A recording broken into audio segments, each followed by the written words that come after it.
नमस्ते। विक्रम बेताल। 10वीं कहानी। सबसे अधिक सच्चा त्यागी कौन? पीपल के पेड़ पर चढ़कर विक्रमादित्य ने फिर बेताल को उतारा और उसे कंधे पर डालकर चुपचाप भिक्षु की ओर चल पड़ा। कुछ आगे चलने पर राजा के कंधे पर बैठे बेताल ने कहा, राजन, मैं तुम्हें एक कहानी सुनाता हूँ। इससे मेरा भी मन लगा रहेगा और आपका भी मन लगा रहेगा। पर एक शर्त है, तुम्हें इसके बीच में कुछ भी नहीं बोलना है, ना ही कोई प्रश्न करना है। चुपचाप सुनना है। अगर आपने कुछ बोला तो मैं वापस पेड़ पर चला जाऊंगा। विक्रमादित्य ने कहा, ठीक है। इसके बाद बेताल ने अपनी कहानी शुरू की। मदनपुर नगर में वीरवर नाम का राजा राज करता था। उसके राज्य में एक अर्थदत्त नाम का महाधनी व्यापारी रहता था।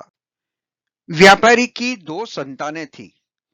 धनदत्त नाम का लड़का था और मदन सेना नाम की एक सुंदर कन्या थी। मदन सेना का रिश्ता समुद्रदत्त नाम के व्यापारी से तय हो चुका था। एक दिन मदन सेना अपनी सखियों के साथ बाग में गई। वहां संयोग से धनदत्त का एक धर्मदत्त नाम का वणिक मित्र वहां आया। वह मदन सेना को देखते ही उस पर आसक्त हो गया और उससे प्रेम करने लगा। घर लौटकर धर्मदत्त सारी रात मदन सेना के लिए बेचैन रहा। अगले दिन वह फिर बाग में गया। मदन सेना वहां अकेली बैठी थी। उसके पास जाकर धर्मदत्त ने कहा, मैं तुमसे प्यार करता हूं और तुमसे शादी करना चाहता हूं। मदन सेना ने जवाब दिया, मेरी शादी तय हो चुकी है और आज से 5वें दिन मेरी शादी होने वाली है। मैं तुम्हारी नहीं हो सकती। धर्मदत्त बोला, मैं तुम्हारे बिना जीवित नहीं रह सकता। मुझसे शादी नहीं करोगी तो मैं प्राण दे दूंगा। मदन सेना डर गई। वह बोली, ठीक है, मेरा विवाह हो जाने दो। मैं अपने पति के पास जाने से पहले तुमसे जरूर मिलूंगी। मदन सेना का विवाह हो गया और वह अपने पति समुद्रदत्त के पास चली गई। धर्मदत्त को वचन देके मदन सेना डर गई थी। वह जब अपने पति के पास गई तो उदास होकर बोली, आप मुझ पर विश्वास करें और मुझे अभय दान दे तो एक बात कहूं। पति ने विश्वास दिलाया तो मदन सेना ने धर्मदत्त की सारी बात कह सुनाई। सुनकर पति ने सोचा कि यह बिना जाए मानेगी तो नहीं, रोकना बेकार है। यह सोचकर समुद्रदत्त ने उसे जाने की अनुमति दे दी। वह उठी और अपने पति के घर से बाहर निकल गई। मदन सेना अच्छे कपड़े और गहने पहनकर अंधियारी रात में अकेली ही जा रही थी। रास्ते में उसे एक चोर मिला। चोर ने दौड़कर उसका रास्ता रोक लिया। मदन सेना ने कहा, तुम मुझे छोड़ दो। मेरे गहने लेना चाहते हो तो लो। चोर बोला, आपकी सुंदरता के सामने गहने की कोई कीमत नहीं। मुझे तो आप चाहिए। मैं आपको चाहता हूं। मदन सेना ने उसे सारा हाल सुनाया और बोली, पहले मैं वहां हो आऊं, इसके बाद मैं अवश्य तुम्हारे पास आऊंगी।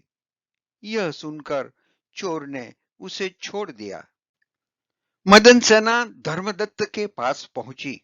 उसे देखकर वह बड़ा खुश हुआ क्योंकि वह मदन सेना को जी जान से चाहता था। उसे इस प्रकार रात्रि के समय अपने पास आई हुई देखकर उसने पूछा, तुम अपने पति से बचकर कैसे आई हो? मदन सेना ने सारी बात सच सच कह दी। धर्मदत्त पर उसका बड़ा गहरा असर पड़ा। कुछ देर सोचने के बाद धर्मदत्त बोला, मदन सेना, तुम्हारी सच्चाई से मैं खुश हूं। अब तुम पराई स्त्री हो, अतः इससे पहले कि तुम्हें कोई देख ले, तुम अपने पति के पास वापस चली जाओ। इस प्रकार धर्मदत्त ने जब उसे छोड़ दिया, तब वह उस चोर के पास आई जो मार्ग में उसकी प्रतीक्षा कर रहा था। मदन सेना ने चोर को वह सारी बातें सुनाई जो धर्मदत्त ने कही थी। चोर सब कुछ जानकर बड़ा प्रभावित हुआ और चोर ने उससे कहा, यदि ऐसी बात है तो मैं भी तुम्हें छोड़ देता हूं। मैं तुम्हारी सच्चाई से संतुष्ट हूं। तुम अपने गहनों के साथ अपने घर जाओ। इस तरह चोर ने भी मदन सेना को छोड़ दिया और उसकी सुरक्षा के लिए उसे घर तक छोड़ गया। इस प्रकार मदन सेना सबसे बचकर अपने शील की रक्षा कर सकी और पति के पास आ गई। पति ने सारा हाल सुना तो वह बहुत प्रसन्न हुआ और उसके साथ आनंद से रहने लगा। इतना कहकर बेताल बोला, हे राजा, बताओ, पति धर्मदत्त और चोर, इनमें से कौन अधिक सच्चा त्यागी है? यदि जानते हुए भी तुम इस प्रश्न का उत्तर न दोगे तो आपका सिर 100 टुकड़ों में फट जाएगा। सोचिए, विक्रमादित्य ने उत्तर दिया होगा। क्या दिया होगा? और आपका उत्तर क्या है? पति, धर्मदत्त और चोर, इनमें से कौन अधिक सच्चा त्यागी है? राजा विक्रम ने जवाब दिया, चोर ही सबसे अधिक त्यागी। मदन सेना का पति तो उसे दूसरे आदमी पर रुझान होने से त्याग देता है। धर्मदत्त उसे इसलिए छोड़ता है कि उसका मन बदल गया था। फिर उसे यह डर भी रहा होगा कि कहीं उसका पति उसे राजा से कहकर दंड न दिलवा दे। लेकिन चोर को तो किसी से भय नहीं था। चोर का किसी को पता न था और वह हमेशा पाप कर्म ही करता रहता था। फिर भी उसने मदन सेना को छोड़ दिया, इसलिए वह उन दोनों से अधिक सच्चा त्यागी था। राजा ने जैसे ही जवाब दिया, बेताल तत्काल बोल उठा, आपने ठीक उत्तर दिया राजन, पर आप अपनी शर्त भूल गए। आपने मौन भंग कर दिया और शर्त के अनुसार मैं स्वतंत्र। बेताल फिर पेड़ पर जा लटका। धन्यवाद।